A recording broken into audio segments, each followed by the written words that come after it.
ගල්කිස්ස අධිකරණ පරිශ්‍රය තුළ නීතිඥවරයෙකුට පහර දීමේ චෝදනාව මත රක්ෂිත බන්ධනාගාරගත කර සිටි පොලිස් කොස්තාපල් තරින්දට අද රුපියල් ලක්ෂය බැගින් වූ ශරීරප දෙකක් මත ඇප නියම වුණා.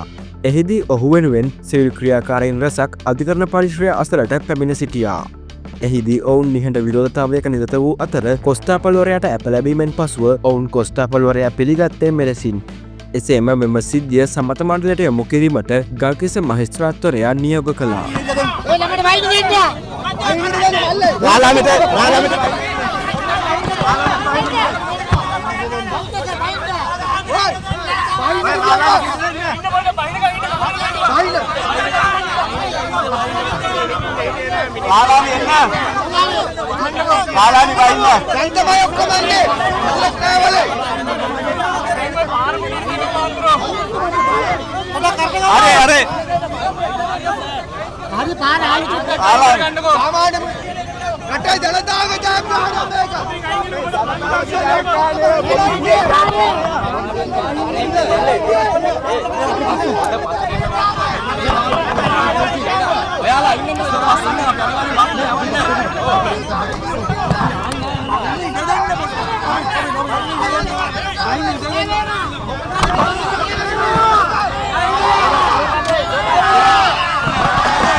अरे मैं मातृ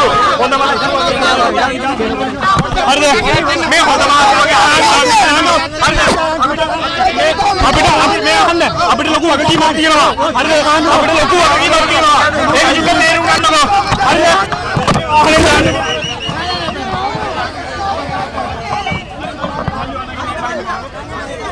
දැන්